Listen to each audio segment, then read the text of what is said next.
एक गांव में एक किसान अपनी पत्नी के साथ रहता था। एक दिन वह किसान अपने खेतों की तरफ जा रहा था, तभी उसे एक गड्ढे में से आवाज आती है।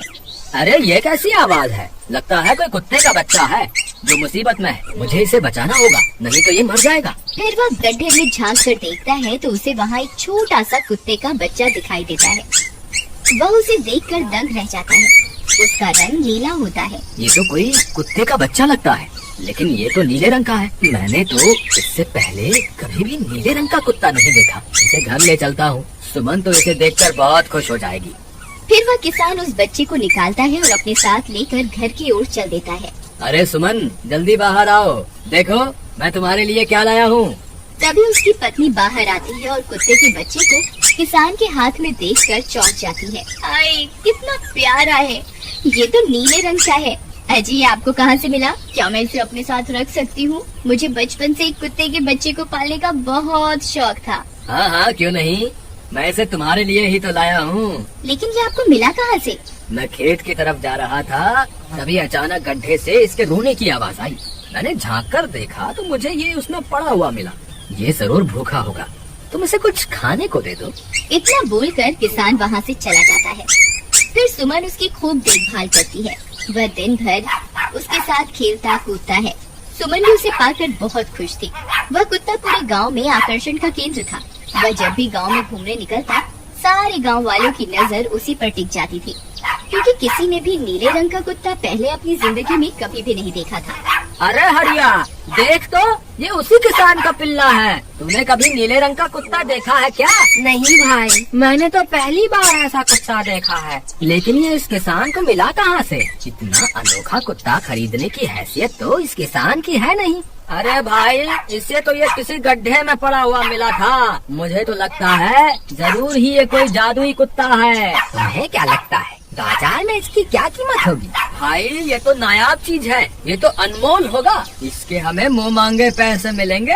भाई, हर नायाब चीज पर तो सिर्फ हमारा ही अधिकार है। देर किस बात की, आज रात को ही इसे किसान के घर से चुरा लेंगे। रात होने पर किसान और उसकी पत्नी घर में सो रहे होते हैं। तभी लल्लन और हरिया किसान के घर में घुस जाते हैं और नीलू को बहलाने फुसलाने लगते हैं। ले ले बेटा, बिस्कुट खा ले। ले ले ले ले ले ले, आजा आजा। वह झट से उसे बोरे में कैद कर लेते हैं और वहाँ से 9-2-11 हो जाते हैं और भागकर अपने घर आ जाते हैं।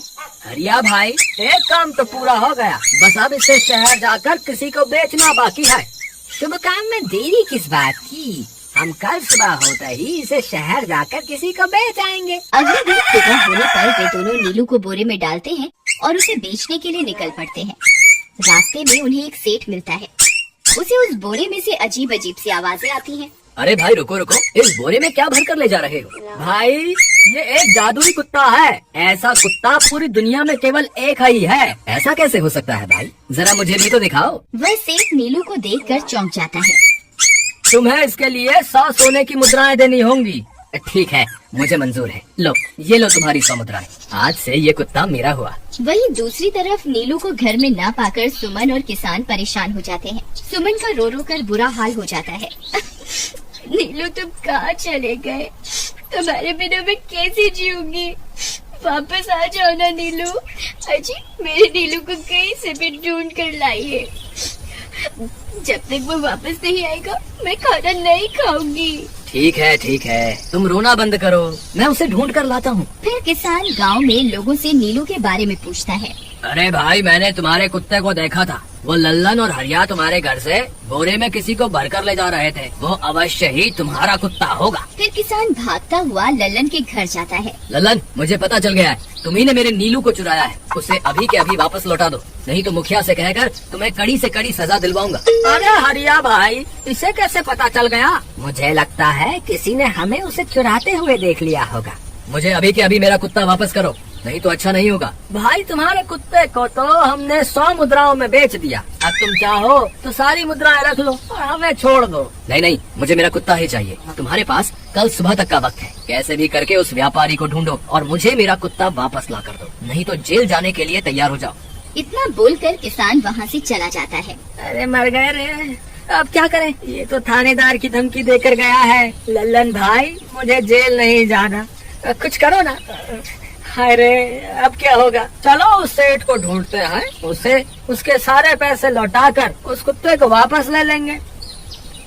वे दोनों उस सेठ की तलाश में निकल पड़ते हैं, लेकिन बहुत देर तक ढूंढने पर भी उन्हें वह सेठ नहीं मिलता।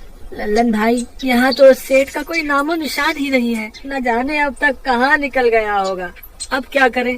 हमारे पास कल सुबह तक का ही वक्त है। अरे आर्या, वो देख, ये तो बिल्कुल किसान के कुत्ते जैसा ही लग रहा है। तुम्हारी आँखों में मोतियाबिंद हो गया है क्या बेवकूफ? किसान का कुत्ता नीले रंग का था और ये तो भूरे रंग का है। क्या तुम्हें नीले और भूरे रंग में फर्क दिखाई नहीं देता? अरे तो क्या हुआ, अगर हम इसे नीले रंग से रंग दें तो उसके बाद ये हूबहू नीलू जैसा ही दिखेगा। बात तो तुम सही कहते हो भाई। चलो फिर देर किस बात की, अभी इसे पकड़ते हैं। फिर वे दोनों उस कुत्ते को पकड़कर अपने घर ले जाते हैं और नीले रंग का पानी घोलकर उसे उसमें डुबो कर उसका रंग भी नीला कर देते हैं। अरे भाई हरिया, ये तो बिल्कुल नीलू जैसा ही दिख रहा है। फिर अगले दिन वे उस कुत्ते को अपने साथ लेकर किसान के घर जाते हैं। अरे भाई मोहन, देखो हम तुम्हारे लिए क्या लाए हैं। जल्दी आओ, तुम्हारा नीलू वापस आ गया है, जल्दी आओ। किसान और सुमन की खुशी का ठिकाना नहीं रहा। लल्लन और हरिया, तुमने गुनाह तो बहुत बड़ा किया था, लेकिन वक्त रहते तुमने अपनी गलती को सुधार लिया, इसलिए मुझे तुमसे अब कोई शिकायत नहीं है। तुम दोनों जा सकते हो। फिर वे दोनों वहाँ से निकल जाते हैं। नीलू, तुम वापस आ गए। मुझे तुम्हारी कितनी फिक्र हो रही थी। कहाँ चले गए थे तुम? हाँ, आज के बाद मैं तुम्हें कभी अकेला नहीं छोड़ूंगी। मेरा नीलू इतने दिनों बाद घर आया है, इतना गंदा भी हो गया है। चलो अब हम नहाई करेंगे। फिर सुमन उसे नहलाने लगती है। अरे मेरा नीलू नाई करेगा, इतना गंदा हो गया है। पानी उसके ऊपर पड़ते ही वह कुत्ता छटपटाने लगता है। अरे क्या हुआ नीलू, तुझे तो नहाना बहुत पसंद था, आज क्या हो गया तुझे? तभी उसका सारा नीला रंग उतरने लगता है। अरे ये क्या, इसका रंग क्यों उतर रहा है? तभी वह कुत्ता गुस्से में आकर सुमन को काट लेता है। अरे मर गई रे, हाय रे। अरे सुनो जी, इसने तो मुझे काट खाया। हाय रे अजी, सुनते हो? जल्दी आओ, मुझे लगता है ये हमारा नीलू नहीं है। देखो, इसका तो सारा रंग ही उतर गया। ये तुमने ठीक नहीं किया लल्लन, अब मुझसे बुरा कोई नहीं होगा। फिर किसान गुस्से में लल्लन और हरिया के घर जाता है। ए लल्लन, दरवाजा खोल। ए लल्लन, जल्दी दरवाजा खोल, नहीं तो इसे तोड़ दूंगा। आज तुझे मुझसे कोई नहीं बचा सकता। अरे मर गए रे, ये तो उसी किसान की आवाज है। लगता है इसे हमारी तरकीब के बारे में पता चल गया। अरे क्या हुआ भाई, इतने गुस्से में क्यों हो? तुम्हें क्या लगता है मैं बेवकूफ हूँ? तुम किसी भी आवारा कुत्ते को नीला रंग चढ़ाकर हमें दे दोगे और हम मान लेंगे कि वो नीलू है? भाई हमें माफ कर दो, हमने उस सेठ को ढूंढने की बहुत कोशिश की, लेकिन उसका कोई नामो निशान नहीं मिला। भाई तुम ये 100 मुद्राएं रख लो, अब इससे ज्यादा हम तुम्हारे लिए और कुछ नहीं कर सकते। अगर तुम चाहो तो हमें जेल भिजवा दो, हम दोनों अपनी गलती की सजा काटने को तैयार हैं। किसान उदास हो जाता है और उनसे 100 मुद्राएं लेकर वापस अपने घर आ जाता है। मुझे माफ कर दो सुमन, मैं तुम्हारे नीलू को नहीं ढूंढ पाया। ये लो, ये 100 मुद्राएं हैं। नीलू को बेचने पर उन्हें इतने पैसे मिले थे जो उन्होंने मुझे दे दिए हैं। उन्हें अपनी गलती का बहुत पछतावा है, लेकिन अब कुछ नहीं हो सकता। नहीं, मेरा नीलू जरूर वापस आएगा। हम एक काम करते हैं, कल सुबह इन 100 मुद्राओं का भोजन खरीदकर गरीबों में बांट देंगे। क्या पता उनकी दी हुई दुआओं से हमारा नीलू वापस आ जाए। अगले दिन सुबह होने पर वे दोनों उन पैसों से गरीबों में भोजन बांट देते हैं और वापस अपने घर की ओर चल देते हैं। तभी उन्हें कुछ आवाजें सुनाई देती हैं। वे दोनों चौंक जाते हैं। अरे ये तो मेरे नीलू की आवाज है। नीलू, नीलू तुम कहाँ हो? तभी सामने से नीलू भागता हुआ उनके पास आता है। नीलू तुम वापस आ गए, तुम कहाँ चले गए थे? मैं तुम्हारे बिना कितनी उदास हो गई थी। किसी ने सच ही कहा है, दुआओं में बहुत शक्ति होती है।